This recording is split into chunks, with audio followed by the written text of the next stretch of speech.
ಆತ್ಮೀಯ H16 news ಅರ್ಥಾತ್ ಸೀತಾರಾಮ್ ನ್ಯೂಸದ ವೀಕ್ಷಕರೇ, ನಾನು ನಿಮ್ಮವ ಎಂ ಆಯುಧ ಮಲ್ಲಪ್ಪ ಜೊತೆ ಅವರು. ತಾವು ಈಗ ಸುದ್ದಿಗಳ ಲೋಕಕ್ಕೆ ಎಂಟ್ರಿ ಹೊಡಿತಾ ಇದ್ದೀರಿ. ಈ ಸುದ್ದಿಗಳನ್ನು ಪ್ರತಿಯೊಂದು ನೋಡೋ ಜೊತೆಗೆ ನಿಮ್ಮ ಅಭಿಪ್ರಾಯಗಳನ್ನು ಹಂಚ್ತಾ ಇರಿ. ಯಾಕಂದರೆ ಈ ಸುದ್ದಿಗಳು ನಿಮಗಾಗಿ, ನಿಮ್ಮ ಬದುಕಿಗಾಗಿ, ನಿಮ್ಮ ವೈಚಾರಿಕೆಗಾಗಿ, ನಿಮ್ಮ ತಿಳುವಳಿಕೆಗಾಗಿ ಅನ್ನೋದು ನಿಮಗೂ ಗೊತ್ತು. ಜೊತೆಗೆ ನಮಗೂ ನಿಮ್ಮೊಂದಿಗೆ ಇದೊಂದು ಮಾತಾಡುವಂಥ ಜೊತೆಗೆ ಸುದ್ದಿಗಳನ್ನು ಬಿಡುವಂಥ ಕೆಲಸ. ಈ ಕೆಲಸದಲ್ಲಿ ನಾವು ನಿಮ್ಮೊಂದಿಗೆ ಇದ್ದೀವಿ ಅಂತ ಹೇಳ್ತಾ ನೋಡ್ತಾ ಇರಿ ಸುದ್ದಿಗಳನ್ನು. ದೇಶದಲ್ಲಿ ಬಂದು ಹೋಗುವಂಥ ಜನರನ್ನು ದರೋಡೆ ಮಾಡಿ, ದರೋಡೆಕೋರರು ಅನ್ಬೇಡ ಅಂತ ಹೇಳ್ತಾರೆ. ಅಲ್ಲಿ ಹಂಗೆ ಐತಿ. ರತ್ನಾಕರರು ತಮ್ಮ ಉಪಜೀವನವನ್ನು ಸಾಗಿಸ್ತಿದ್ರು. ಅದೇ ಮಾರ್ಗದಲ್ಲಿ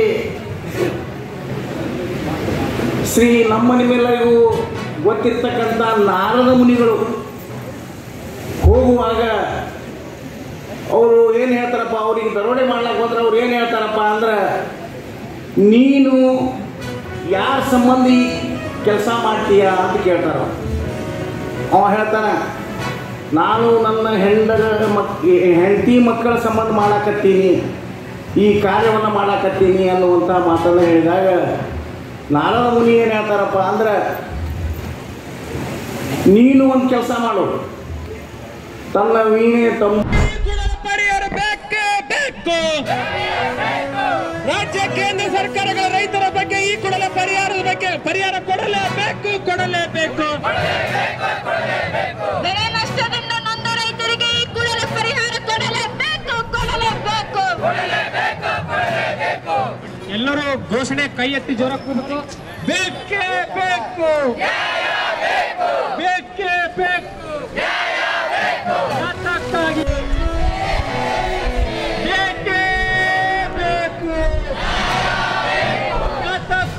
ಹೋರಾಟ.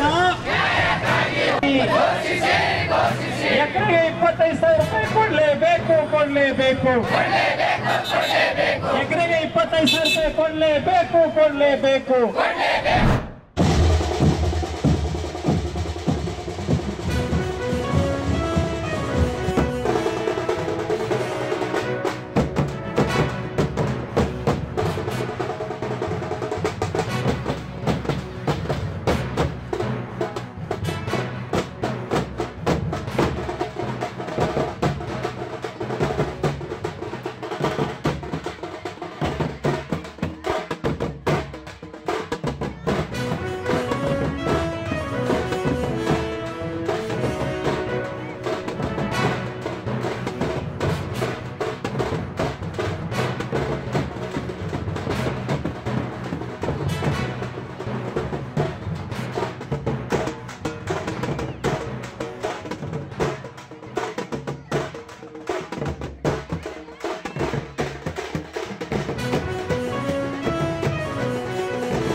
ನೋಡಿ, ಕಳೆದ ವಿಧಾನಸಭಾ ಅಧಿವೇಶನದಲ್ಲಿ ಕೂಡ ನಾನು ಭಾಳ ಸ್ಪಷ್ಟವಾಗಿ ಇದ್ರ ಬಗ್ಗೆ ಮಾತಾಡಿದ್ದೇನೆ. ಯಾವ ರೀತಿ ನೀವು ಕಲ್ಯಾಣ ಕರ್ನಾಟಕಕ್ಕೆ ಇವತ್ತು ಅನುದಾನವನ್ನು 371J ಅಡಿಯಲ್ಲಿ ತೊಗೊಂಬಂದು ಮಾಡುವಂಥ ಪ್ರಯತ್ನ ಆಗಿತ್ತು. ಅದೇ ರೀತಿಯಾಗಿ ನಮ್ಮ ಕಿತ್ತೂರು ಕರ್ನಾಟಕಕ್ಕೂ ಕೂಡ ಇಲ್ಲಿ ಭಾಗಕ್ಕೆ ಬರ್ತಕ್ಕಂಥ ಬೆಳಗಾವಿ ಮತ್ತು ಧಾರವಾಡ ವಿಭಾಗ ನಮ್ಮಲ್ಲಿ ಏನಾಗ್ತಿದೆ, ಆ ನಿಟ್ಟಿನಲ್ಲಿ ಎರಡೂ ವಿಭಾಗಕ್ಕೂ ಕೂಡ ಇಲ್ಲಿ ಬರ್ತಕ್ಕಂಥ 50 ವಿಧಾನಸಭಾ ಕ್ಷೇತ್ರಗಳಿದ್ದಾವೆ. ಈ 50 ವಿಧಾನಸಭಾ ಕ್ಷೇತ್ರಗಳಿಗೆ ವಿಶೇಷವಾಗಿರ್ತಕ್ಕಂಥ ಅನುದಾನವನ್ನು ರಾಜ್ಯ ಸರ್ಕಾರ ಘೋಷಣೆ ಮಾಡಬೇಕನ್ನೋಂಥ ನಾನು ವಿನಂತಿಯನ್ನು ಮಾಡಿದ್ದೇನೆ. ಕಳೆದ ಅಧಿವೇಶನದಲ್ಲಿ ಇದ್ರ ಬಗ್ಗೆ ಸ್ಪಷ್ಟವಾಗಿ ನಾನು ಮಾತಾಡಿದ್ದೇನೆ. ಕೇವಲ ಕಲ್ಯಾಣ ಕರ್ನಾಟಕಕ್ಕೆ ಅಷ್ಟೇ ಕೊಟ್ಟರೆ ಸಾಲದು. ಇವತ್ತು ಕಿತ್ತೂರು ಕರ್ನಾಟಕದಲ್ಲಿ ಕೂಡ ಭಾಳಷ್ಟು ನಾವೆಲ್ಲ ಹಿಂದುಳಿದಂಥ ಜಿಲ್ಲೆಗಳು, ತಾಲೂಕುಗಳು ಇದ್ದಿದ್ದ ಕಾರಣಕ್ಕಾಗಿ ನಮಗೂ ವಿಶೇಷವಾಗಿರ್ತಕ್ಕಂಥ ಅನುದಾನವನ್ನು ಬಿಡುಗಡೆ ಮಾಡಬೇಕು. ನಿನ್ನೆ ಜಾರಕಿಹೊಳಿ ಅವರು ಏನು ಹೇಳಿದ್ದಾರೆ, ಕಾಗೆ ಅವರು ಏನು ಹೇಳಿದ್ದಾರೆ, ನಾನು ಸಹಮತವನ್ನು ವ್ಯಕ್ತಪಡಿಸ್ತೀನಿ. ಬಿಹಾರದಲ್ಲಿ ಈಗಾಗಲೇ ನಿನ್ನೆ ದಿವಸ ಚುನಾವಣೆ ಘೋಷಣೆ ಆಗಿದೆ. ನನಗೆ ವಿಶ್ವಾಸ ಇದೆ, ಭಾರತೀಯ ಜನತಾ ಪಾರ್ಟಿ NDA ಒಕ್ಕೂಟ ಸ್ಪಷ್ಟವಾಗಿರ್ತಕ್ಕಂಥ ಬಹುಮತದೊಂದಿಗೆ ಮತ್ತೊಮ್ಮೆ ಬಿಹಾರ ರಾಜ್ಯದಲ್ಲಿ ಭಾರತೀಯ ಜನತಾ ಪಾರ್ಟಿ NDA ಧ್ವಜವನ್ನು ನಾವು ಹಾರಿಸ್ತೀವಿ. NDA ಈಗಾಗಲೇ ಭಾರತೀಯ ಜನತಾ ಪಾರ್ಟಿ ನಮ್ಮದು ಮತ್ತು NDA ಗಠಬಂಧನ ನಾವು ಮಾಡ್ಕೊಂಡಿದ್ದೇವೆ. ಅದರ ನಿಟ್ಟಿನಲ್ಲಿ ಸಾಕಷ್ಟು ಕಾರ್ಯಗಳಾಗಿದ್ದಾವೆ. ಒಳ್ಳೆಯ ರೀತಿಯಾದಂಥ ಆಡಳಿತವನ್ನು ಬಿಹಾರದಲ್ಲಿ ಕೊಟ್ಟಿರ್ತಕ್ಕಂಥದ್ದು ಜನತೆ ಇವತ್ತು ಮನಗಂಡಿದ್ದಾರೆ. ಆ ಕಾರಣಕ್ಕಾಗಿ ಮತ್ತೊಮ್ಮೆ ಬಿಹಾರದ ಜನತೆ NDA ಒಕ್ಕೂಟಕ್ಕೆ ಭಾರತೀಯ ಜನತಾ ಪಾರ್ಟಿಗೆ ಆಶೀರ್ವಾದ ಮಾಡ್ತಾರೆ ಅಂತ ಸಂಪೂರ್ಣ ವಿಶ್ವಾಸ ನಮಗೆ. ಆದ್ಮೇಲೆ ಎಲ್ಲ ಸುದ್ದಿಗಳನ್ನು ನೋಡಿದ್ರಲ್ಲ, ಏನು ಅನಿಸ್ತು ನಿಮಗೆ? ಇದರಲ್ಲೇ ನಿಮ್ಗೆ ಲೈಕ್ ಆಗಿರ್ಬೋದು, ಡಿಸ್ಲೈಕು ಆಗಿರ್ಬೋದು, ಕಾಮೆಂಟ್ ಬೇಡಪ್ಪ ಅಂತೂ ಅನಿಸಿರ್ಬೋದು, ಕಾಮೆಂಟ್ ಮಾಡಬೇಕಪ್ಪ ಅನಿಸ್ಬೋದು, ಶೇರ್ ಮಾಡಬಾರ್ದಪ್ಪ ಅನಿಸಿರ್ಬೋದು, ಮಾಡಬೇಕು ಅನಿಸಿರ್ಬೋದು.